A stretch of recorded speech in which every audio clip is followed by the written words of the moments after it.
Depending on the size of your root, you may not need it all.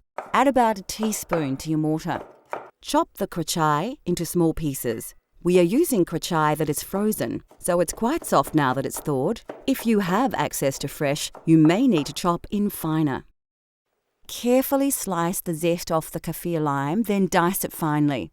You don't need to use the whole lime peel, about 2/3 is fine. If you don't have a kaffir lime, you can use finely diced kaffir lime leaves. Add your chilies to the mortar and then use your pestle to grind and pound the ingredients into a coarse paste. This will take some time, and if you are sensitive to chilies, your eyes may water a little. Keep working the paste until you have a similar consistency to this, a slightly coarse but even paste with no chunks. Put your mortar aside and grab your shallot. Remove the dry skin by peeling off the outer layer. Again, finely dice the shallot to add to the mix. Next, add the peppercorns and peel and dice the garlic. Once you've added the garlic to the mortar, it's time to work the contents into the paste. It's important to ensure that you have an even textured paste. If you are finding the mortar and pestle hard going, you can use a small blender to save time and your arm. Once you have a smooth paste, add the shrimp paste. Work it into the mix with the pestle. You can use a spoon to keep the paste off the sides of the mortar. Once it's well mixed, you have an authentic Thai red curry paste. Transfer your paste into a dish so you can use it later. We'll use ours to make a red curry later in the show. Freshly made curry paste will keep in the fridge for about a week.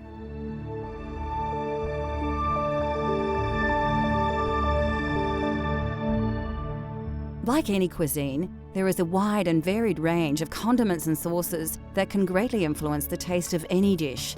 One of the most important ingredients in Thai culinary culture is fish sauce, a salty and intensely flavoured sauce derived from fermented fish, salt and water. Other condiments include soy sauce, lime paste, shrimp paste, vinegar, peanuts and various dried and pickled produce.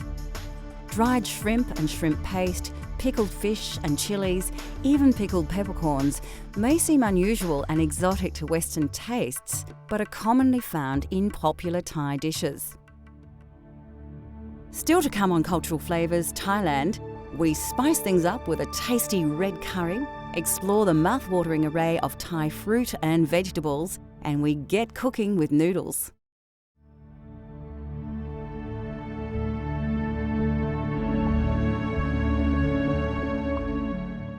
Rice is the staple grain of Thailand, and the fragrant and indigenous jasmine rice grows in abundance throughout the Central Plains. A long grain rice, it's generally served with most curries and some stir-fries, and is even eaten at breakfast. There are several varieties of rice, including sticky rice, which is popular in desserts, and as the main rice to the north of the country. Black sticky rice, or wild rice, is also a popular dessert rice. In Thailand, noodles are often eaten as a snack for lunch or used in soups. They are usually made from either rice, wheat or mung bean flour and are available either as fresh or dried. The most common are the rice noodles, which come in 3 varieties: wide and flat, thin and flat, and round and thin, which are known as vermicelli in the West. Noodles form the basis of many Thai dishes and stir-fries, like the pad Thai we will be making later in the show. Thai curries have taken their influence from India and China, but the flavours of these spicy popular dishes are uniquely Thai. Thai and Indian spicy is different spicy. Thailand use chili, but Indian use different spicy than us. So Thai food is more soft than Indian foods. It's not too strong of herb. And the Chinese food is more, didn't have a spicy in there much, just more stir fry and soup. We showed you how to create a wonderful aromatic traditional red curry paste earlier in the show. Using this paste as a flavour base, we will prepare a Thai red curry using a range of fresh vegetables and chicken. For this recipe, you will need a selection of fresh vegetables, Remember, if you can't find these exact ingredients, seasonal vegetables will do, although ingredients like kaffir lime leaves are important. The classic Thai ingredients we will be using are combinations of fresh, frozen and even pickled. All are readily available from Asian grocers. This can be a vegetarian dish if you prefer, but it is commonly cooked using chicken or pork. Of course, you'll need a couple of tablespoons of the authentic red curry paste, and the meal is generally served with jasmine rice.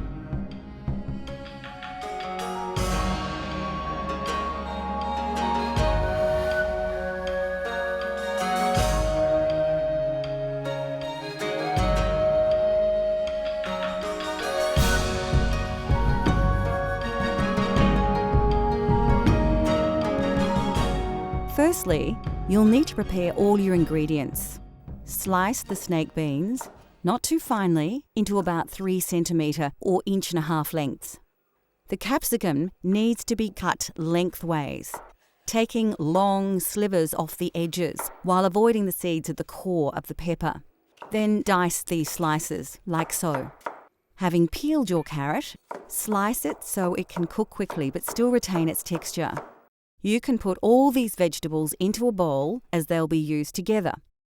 Strip the string from the snow peas and slice them once or twice. Chop the cauliflower into coarse chunks and do the same with the eggplant. You will need to chop the kaffir lime leaves very finely as their flavour is very intense, so it's best to fold them together tightly and very carefully slice off tiny slivers.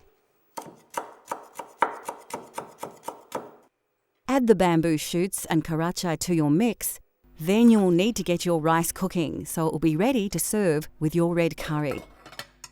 As the rice is heating up, dice the chicken ready to cook. Heat your wok and add about 2 tablespoons of soybean oil. When the oil is hot, add your curry paste, releasing the flavours in the oil. Quickly before it burns, add a portion of your coconut milk. Keep it moving in the wok. When you have worked the curry paste and coconut milk together, add the chicken and combine it with the paste. Once fully coated, you can add more coconut milk and stir the mix together.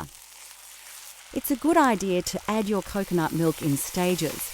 Although it does reduce, the milk is the best way to control the consistency of your curry, adding more if you feel the dish is too dry. You can now add the lid to the wok and cook on a low heat until the chicken is cooked through. Now add 4 tablespoons of sugar and 2 tablespoons of fish sauce and stir through before adding the vegetables you prepared earlier.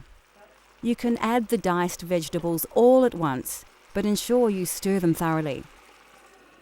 Return the lid and simmer, steaming the vegetables for about 5 minutes. Be careful not to stew the curry, so watch the heat. We don't want to overcook the fresh vegetables. Finally, add the green pickled peppercorns and pick the leaves from your bunch of Thai basil. Mix the ingredients together quickly, as you don't want to cook the basil, just warm it enough to release its flavour into the curry. By now, your rice should be cooked and the dish is ready to be served. It is traditional in Thailand to serve the curry in one large dish and place the rice in another. Diners will then serve this into smaller bowls. So there you have it, Thai red curry with chicken and jasmine rice using an authentic, fresh, homemade red curry paste.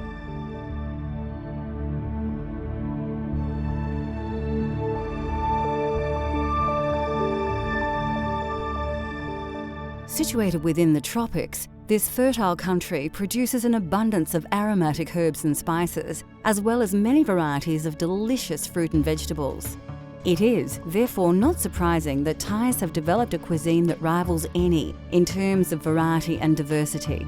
Vegetable staples include the eggplant, Chinese cabbage, choy sum, and several types of mushroom. Some of these vegetables were introduced in Thailand through the trade routes from India and China and have become an integral part of the Thai food culture.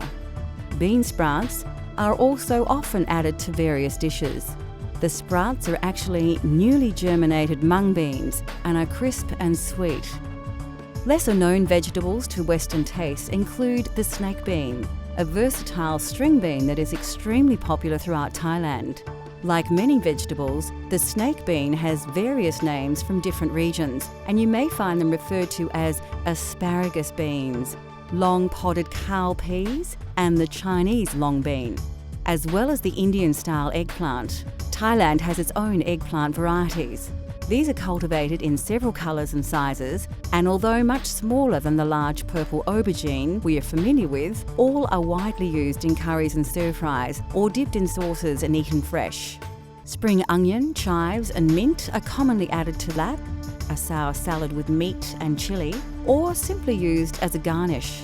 Thai cuisine often features shallots, which are similar to onions but are considered to have a sweeter, milder flavour. Of course, another quintessential Asian ingredient, which is prominent in Thai cooking, are bamboo shoots.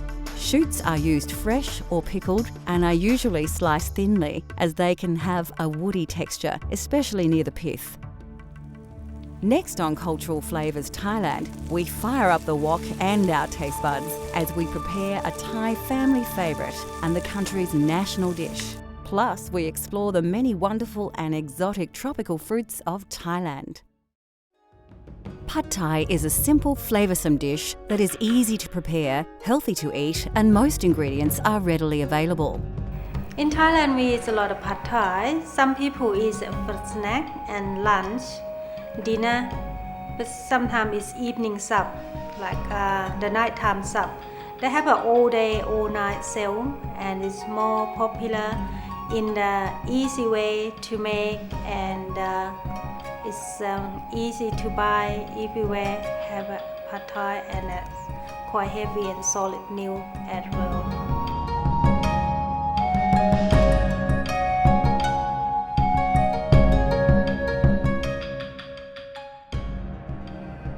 This dish features dried flat rice noodles, which are one of the favourite noodles eaten by the Thai people.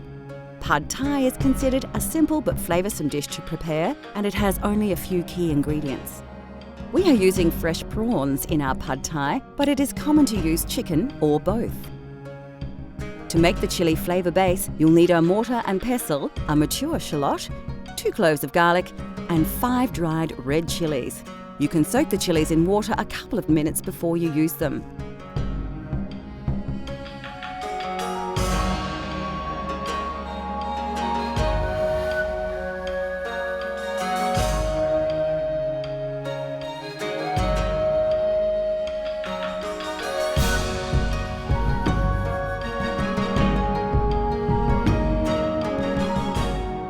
The first secret to an authentic Pad Thai is to create your chilli flavour base. Take a shallot and peel the dry skin and outer layer off. Finely chop the shallot and place it in your mortar. Peel and chop your garlic cloves and add them to the mix with the chillies. Pound and grind the ingredients in your mortar and pestle until you have a coarse paste, much like the red curry paste we prepared earlier. Then put it aside to use later. Slice the garlic chives into short lengths of about 3 centimetres or 1.5 inches and place them to the side. Now it's time to fire up your wok and add the soy oil. It's a good thing to remember that Pad Thai has 2 distinct styles, a drier, lighter dish and a heavier, oilier version more popular in the West. When the oil is hot, add your chilli paste you prepared earlier.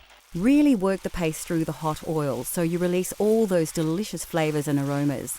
Don't overcook the paste, as it will burn if you leave it too long. To the chilli base, crack in the eggs. It's important you don't let the eggs cook whole, so if you feel they are starting to set, give them a stir through before you add more. Blend the eggs through the chilli paste and oil until they start to cook through.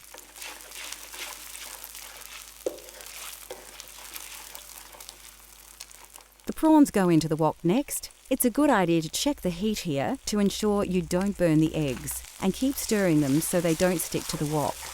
Like all seafood, prawns cook quickly, so work them into the mixture until they are almost cooked through. Now it's time to add the noodles. They should be slightly soft now. Be careful to have them well drained, as wet noodles will cause the oil in the hot wok to spit. Lift and mix all the ingredients well. Make sure you coat all the noodles with the wonderful flavours of the chili paste, eggs and prawns.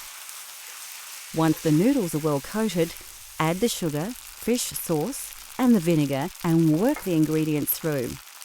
It won't take long for the sugar to dissolve and for the next burst of distinct pad thai aromas to engulf you. When the noodles are cooked, it is an excellent time to taste your dish. You may feel you need more sugar or fish sauce to your taste. Pad thai is served slightly sweeter in Western countries. When you are happy with the flavours, add the bean sprouts and sliced shallots, working them through the noodles. It's important not to let the dish cook too long here. We want to keep the mung bean shoots slightly crisp. Serve your noodles onto a plate and sprinkle the crushed peanuts over the dish and garnish with sprigs of fresh coriander and a piece of lime. Pad thai is best eaten straight away before the noodles stick together. The lime can be squeezed over the dish just before eating for a delicious and refreshing, authentic pad thai experience.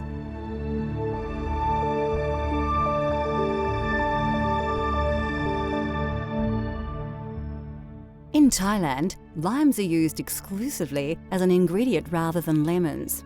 They grow easily in the tropical climate and the fruit has multiple uses.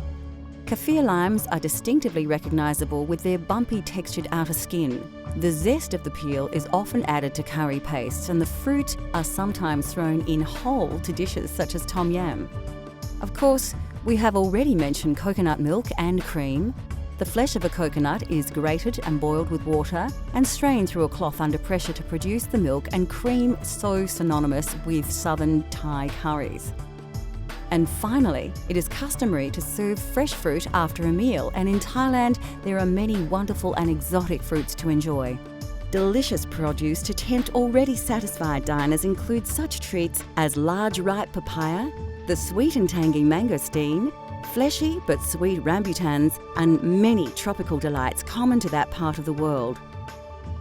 Indigenous to India, the mango is appreciated for its juice, flavour, fragrance and colour. Green mangoes are often included in curries, relishes and soups, while ripe mangoes are eaten as they are or served with sticky rice and enjoyed as a dessert. Throughout its rich history, Thailand has taken many influences from other regions of the world, yet Thais have successfully adopted these ingredients and flavours as their own. Now that we have revealed the simple yet spectacular delights of Thai cuisine, considered by many to be exotic and mysterious, we hope that we have inspired you to explore these flavours for yourself at home, in restaurants or even abroad. Let cultural flavours take you on a gastronomic journey so you can experience the tastes of the globe at home.